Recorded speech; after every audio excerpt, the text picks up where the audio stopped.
I've always believed that elegance isn't static. It evolves. A perfect event is like a living organism, beautiful, adaptive, ahead of its time. But apparently, in my family, foresight is a threat. We built Chau Events on linen-draped dreams and black tie precision.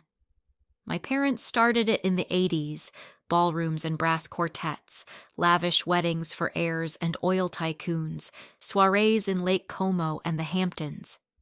When they retired, the company passed to us, the 3 daughters. Vera, the eldest, was all pearls and politics, sharp tongue behind a polite smile. Isla, the youngest, could talk a rock into crying with her soft-spoken sweetness and just one more favor tone. And me? I was the architect. I built the systems. I scaled the brand from 6 cities to 18. I brought in our biggest client to date, a 4-day, multi-million-dollar wedding in Bali for the Lin family. That got us on Forbes. 3 years ago, our annual revenue hit $24.7 million. I'd spearheaded a pivot to digital design, live layout rendering, AI-based venue scouting. I modernized us. And when the pandemic hit, I kept us afloat. We moved into hybrid events, virtual tours, remote champagne tastings, coordinated satellite celebrations. Clients loved it. We even cleared a $4.2 million profit in a year most agencies folded. But success makes people itchy, especially when they don't understand it. The warning signs came soft at first, glances exchanged at meetings, whispered strategy sessions I wasn't invited to. Then came the mock concern. "You seem exhausted, Renee. Maybe take a spa week?" That's Vera's way of saying, we want you out of the way for a while. Still, I kept pushing. Our Parisian client, the Montreux family, had expressed interest in a fully immersive virtual element for their winter gala. Guests in 5 countries, synchronized cuisine, digital light shows. I saw the future. I drew up a pitch deck and ran the numbers. A hybrid model would cut logistics costs by 22%, increase global engagement, and shrink our carbon footprint. It was efficient, elegant, and, I'll say it, brilliant. I presented it at the quarterly board meeting. Vera wore navy that day, power color. Isla clutched her pearl tablet like a lifeline. I stood, voice steady, and walked them through the deck. Projected return? $3.8 million net within 8 months. We'd double our reach. We'd lead the market, not just follow it. Silence. Then Vera smiled. That tight, practiced smile that means blood is coming. "Renee," she said, "you've always been passionate, but this isn't who we are. Our clients want glamour, not Zoom links." She gestured to Isla, who opened a folder. I recognized my own project outlines printed inside, annotated. "The numbers show a decline in repeat bookings," she said softly. "Clients feel we've lost the magic." They'd done their prep, carefully curated data, misrepresented trends, my own tools used against me. Vera folded her hands. "We've spoken to the board. We're invoking a vote of no confidence. Effective today, you'll step down from all executive functions." I laughed. At first, I thought it was a joke. "You're serious?" "We need to protect the brand," Vera said. "And frankly, you've lost touch with it." "And you think you haven't?" I snapped. "You haven't touched a client file in 2 years, Vera. You're too busy name-dropping at art galas." Isla flinched. "We're just trying to steer things back to our core." "And push me out?" "You're not being pushed," Vera said. "You're being offered space, to rest, reconnect." "No severance, I assume?" I asked. Vera glanced at the others. "You're still a partner, technically, but we'll revisit equity allocation next fiscal year." Translation: they were going to phase me out and keep every cent. I left without a word. My office? Already reassigned. My assistant moved to Isla's floor. The car service canceled. I walked 3 blocks in 5-inch heels before calling a ride myself. That night, I opened a bottle of wine. 2014 Napa Red, one I'd been saving for a big win. I sat on the floor of my apartment, skyline gleaming through glass, and let myself feel it. Not anger, not yet. Just wait. 22 years. 22 years of client calls at 3 a.m., budget spreadsheets, design crises, venue deals, vendor nightmares, flying red-eyes from Milan to New York and back. And they tossed me like a placeholder in a brochure. No equity payout. No thank you. No respect. But what they didn't know, what they never understood, is that while they were playing tradition, I was building something bigger. And I hadn't even started yet.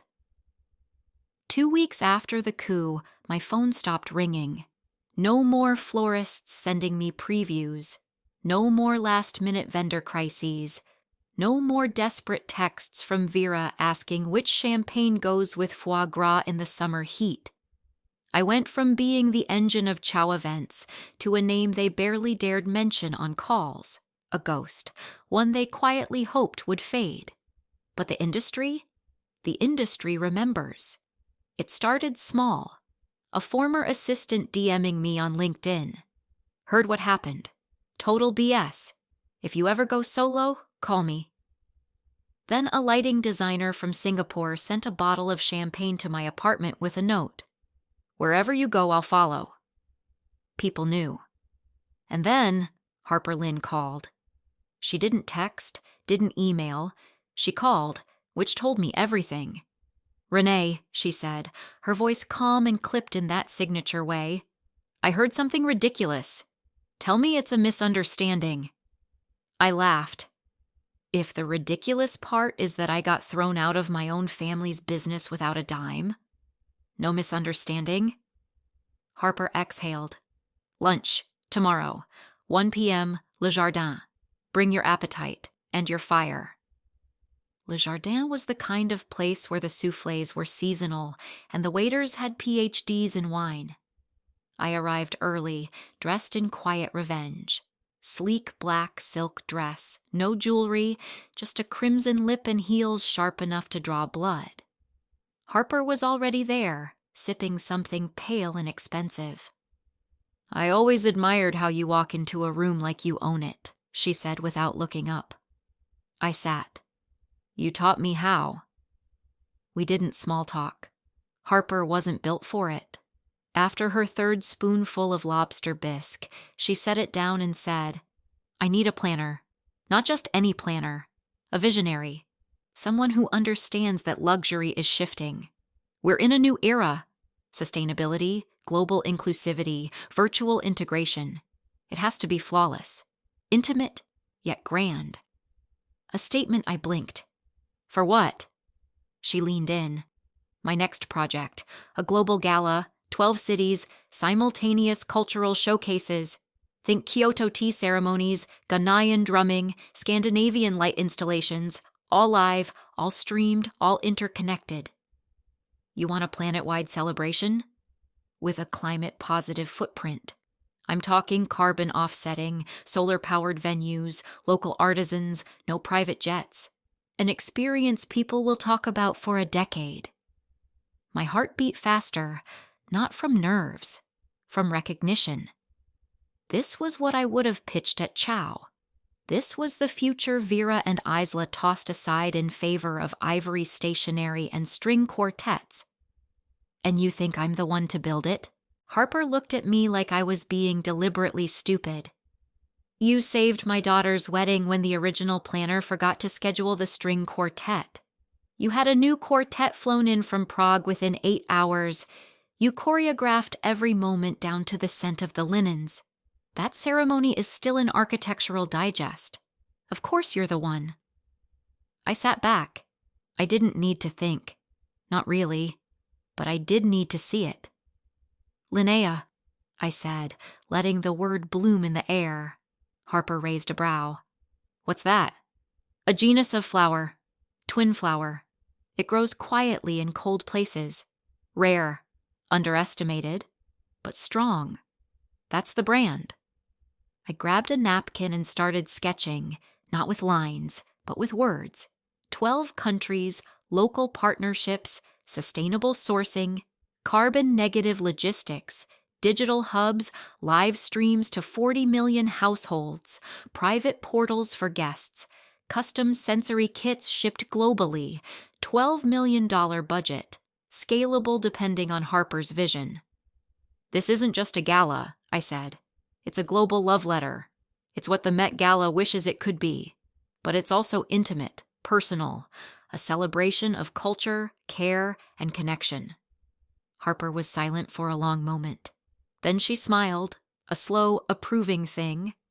You already have a name, a structure, and a strategy. I shrugged. What can I say? I'll fund it, she said. Full control. You're CEO. Linnea is yours. I felt my throat catch. Are you sure? You needed to be kicked out to build something they could never imagine, Harper said. Let them rot in their velvet chairs. We're building the next era. 2 days later, the paperwork was signed. Harper invested $15 million in seed funding, with 10% equity for her foundation and 90% for me. I brought in 3 core team members from my old network.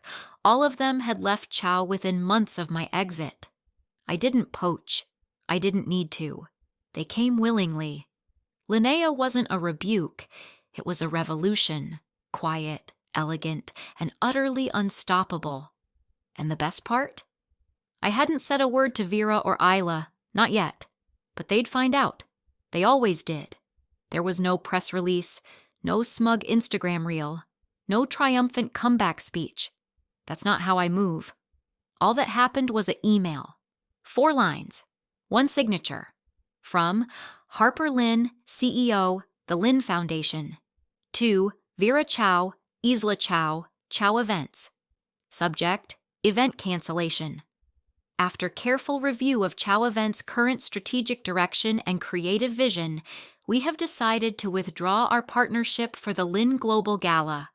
Your inability to adapt to modern trends and deliver a sustainable hybrid model no longer aligns with our brand. We will be pursuing other planning partners. Regards, Harper Lynn. The event was worth $2.5 million in direct revenue and 10 times that in long-term prestige. They had already hired a 30-person pre-production team. They'd booked the Corinthian Hall in London and put down a non-refundable £120,000 deposit. Flights, caterers, PR retainers, done, gone. The cancellation email hit their inboxes at 9:12 a.m. By 9:46, Vera texted me. Did you know Harper dropped the gala? I left her on read. I didn't enjoy their panic. Not really. I savored the silence that followed, because that was what they feared most, the quiet.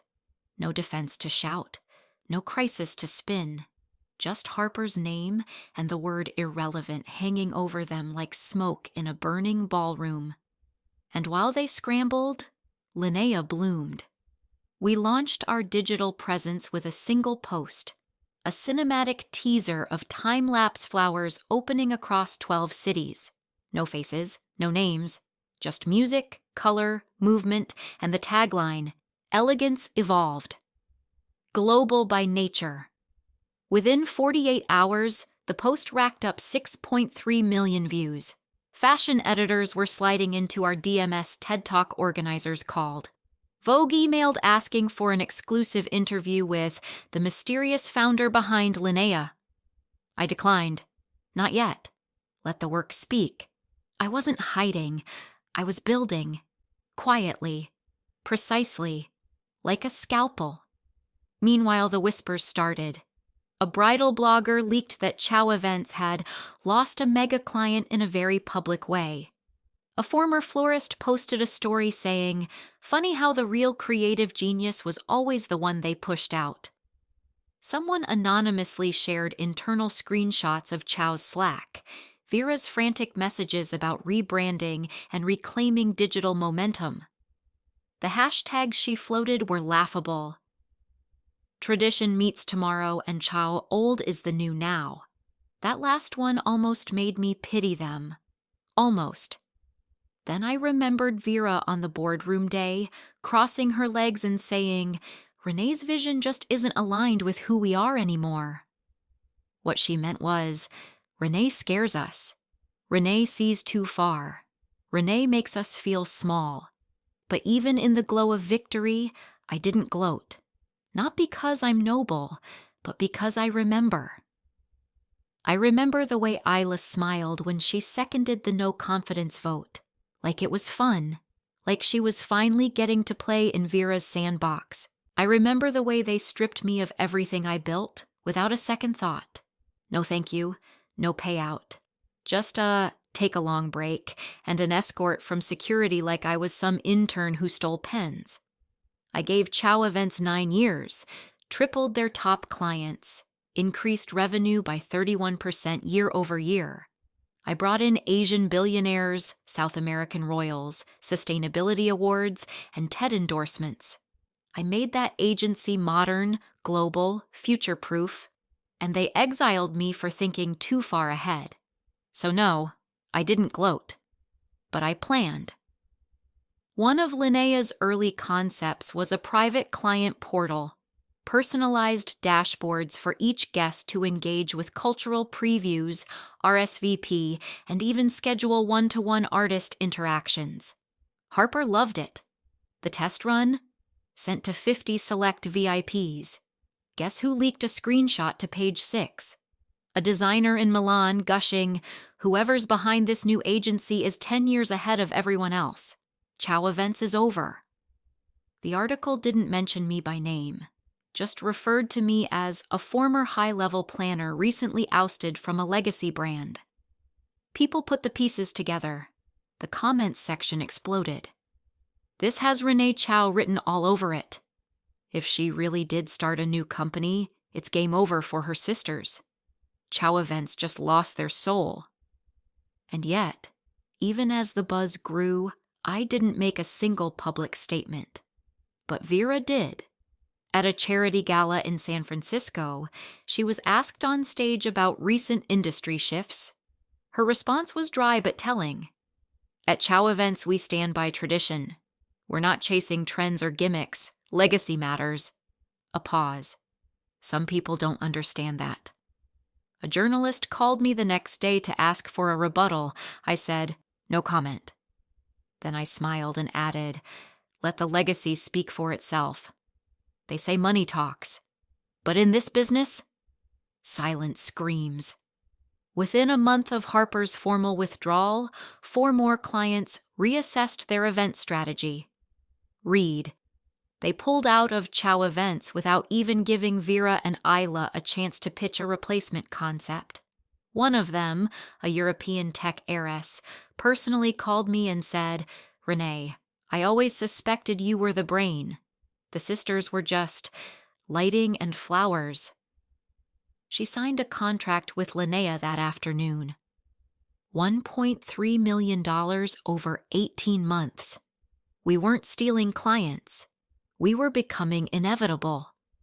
Meanwhile, I started seeing familiar names pop up in my inbox. Quiet notes from old colleagues. Heard you're building something. If you ever need a production lead, I'm in. Chau Events is hemorrhaging. The energy's off. You hiring? Vera started asking us to repost old content to make it seem like new bookings. It's embarrassing. By mid-October, 7 senior staffers had either left or were actively interviewing with us. They brought institutional knowledge and receipts. One former PR exec showed me their internal reputation damage mitigation plan. It was called Operation Phoenix. I kid you not.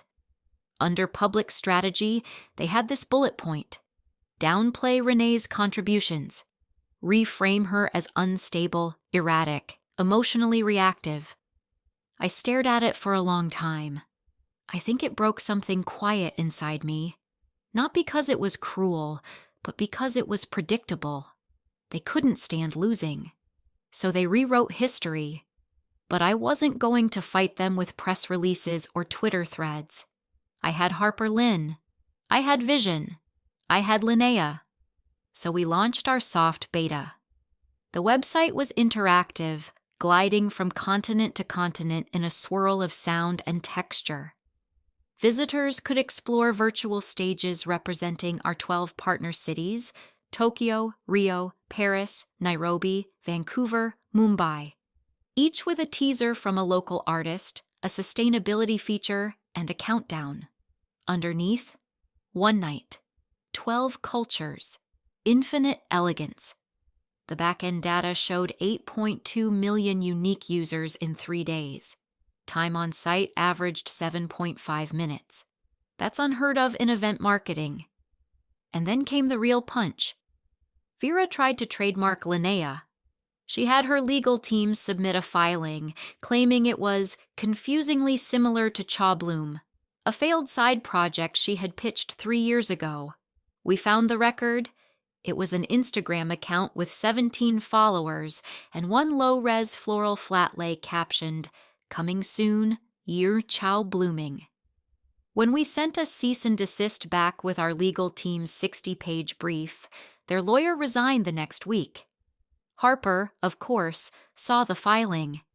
She replied to the legal summary with one sentence, "Tell Vera I liked her flower. I chose mine." I still hadn't said a single public word, but people were listening anyway. Then the industry leak hit. An anonymous tipster, later confirmed to be one of Isla's jilted assistants, sent the Society Standard a 3,000-word exposé. It detailed my removal, the no severance clause, the boardroom vote, the take a long break comment, and Vera's ongoing attempts to erase me from agency history. The piece went viral within the industry in hours. Headline: The Shadow Sister: How Chau Events cut their creative heart and lost everything. The article painted me as visionary but wronged, a quiet powerhouse now staging the most elegant revenge in high society. There was even a quote from a former client: "You didn't hire Chau Events, you hired Renee, and when she left, so did the magic." The fallout was swift. 3 days later, Vera scheduled an emergency client retention meeting. No one showed up, not even Isla. A photo of Vera sitting alone in the boardroom leaked. She looked like a woman in freefall, clutching relevance like pearls at a discount estate sale. Meanwhile, I was in a sunlit studio in Florence, sipping espresso with a holographer and an AI choreographer, finalizing the Nairobi showcase. It was surreal. How fast the world turned when you stopped asking for permission. Still, it wasn't about just winning.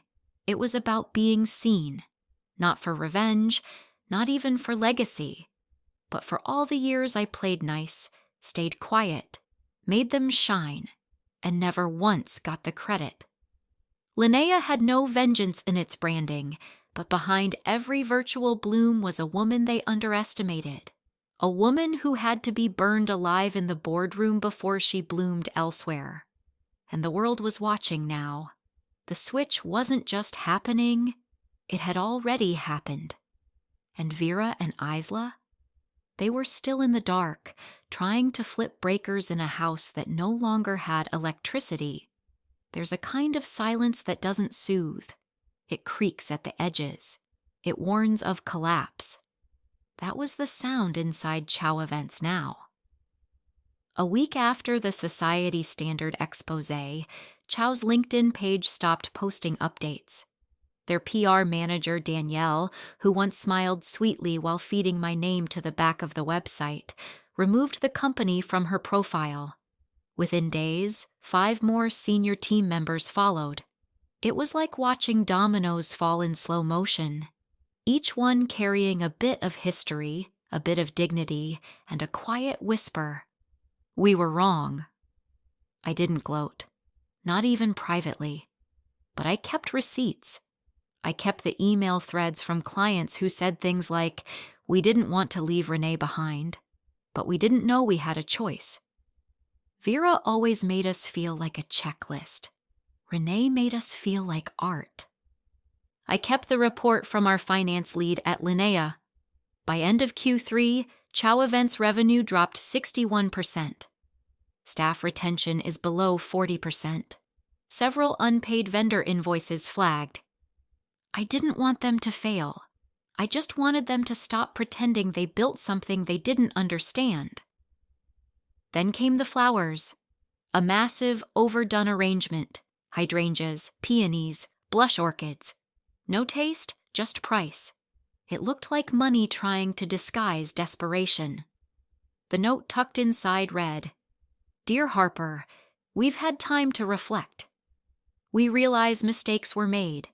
We hope you'll allow us to reconnect and perhaps collaborate again with fresh eyes and renewed respect. Warmly, Vera and Isla Chau." Harper forwarded it to me within the hour. No subject line, no commentary, just a winking emoji. I laughed so hard, I startled my assistant mid-Zoom. But it wasn't just flowers and flattery. They tried everything. Isla called my old stylist, asking if I was planning to attend the upcoming coterie gala. "We'd love to reconnect," she said, as if she hadn't signed her name to my firing. Vera sent an email to Harper's executive assistant, suggesting a round-table reconciliation dinner. She CC'd a celebrity chef and included a sample tasting menu. I almost admired the audacity, but desperation is louder when it's dressed in silk. Then came the real blow, another leak. This time, a full internal memo from Chau's leadership retreat. If you can call 6 people in a rented Airbnb in Connecticut a retreat. The document surfaced in Society and Style Weekly, buried inside an exclusive titled Chau Events in Crisis, Inside the Meltdown of a Society Powerhouse. The memo included fragments of strategy sessions, pivot branding to heritage over hype to recapture legacy clients. Consider offering discounts for full planning packages, even up to 40%.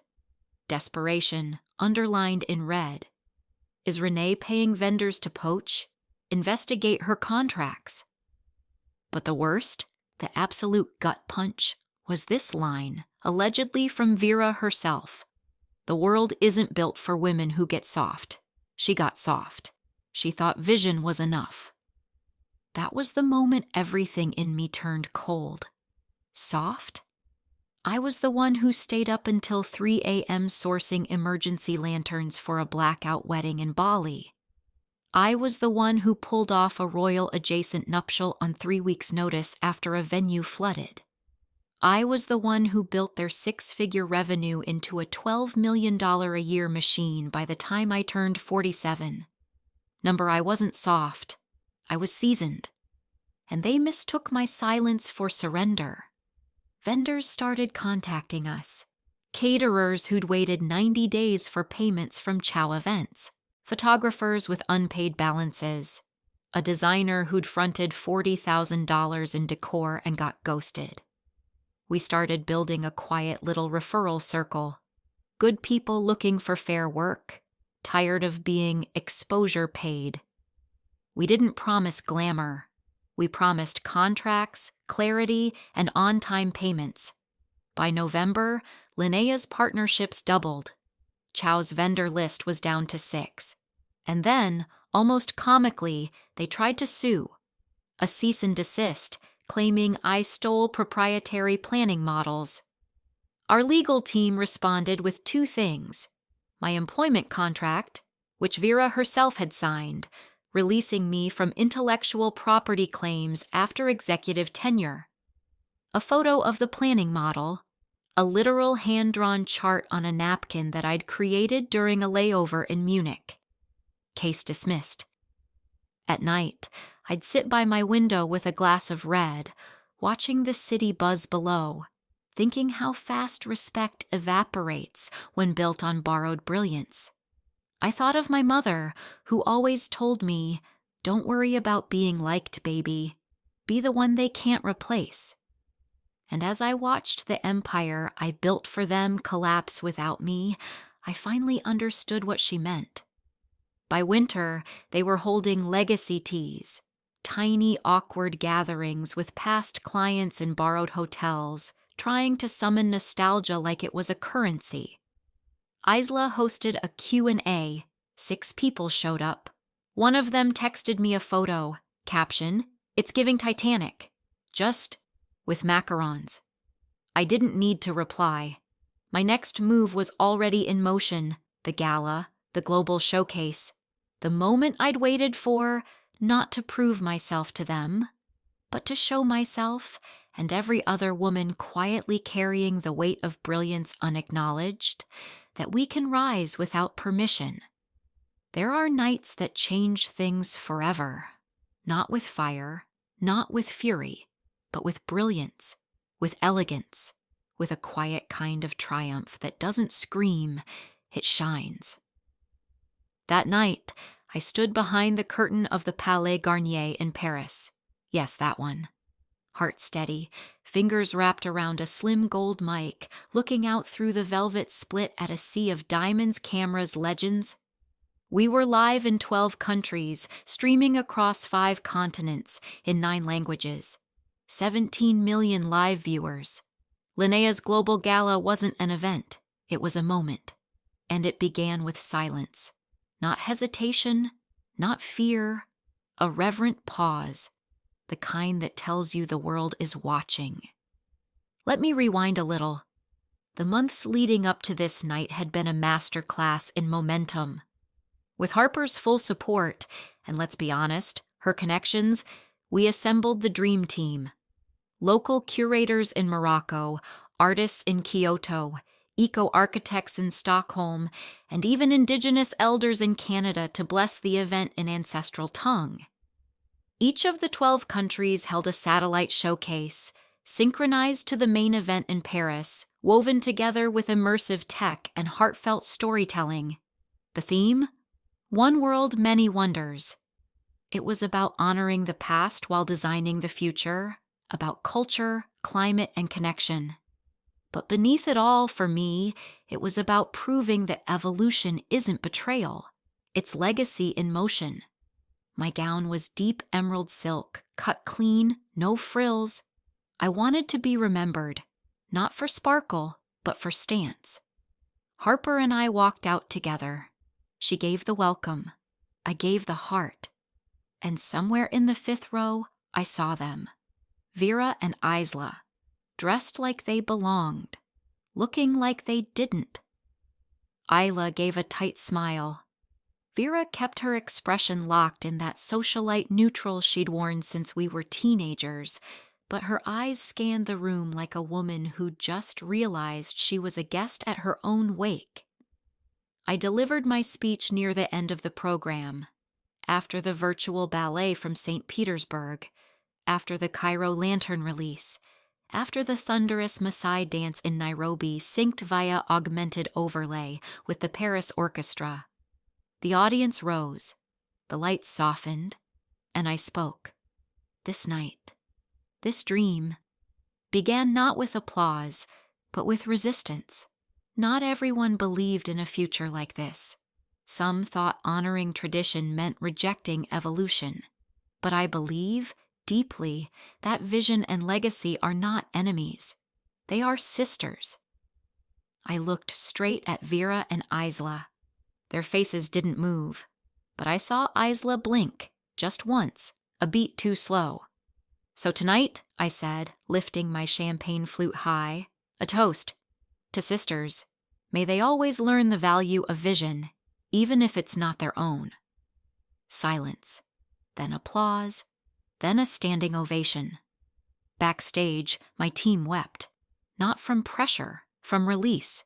We'd done it, not just survived the fall. We'd built something better from the ground. Later, a journalist from the New York Times asked me how it felt to win.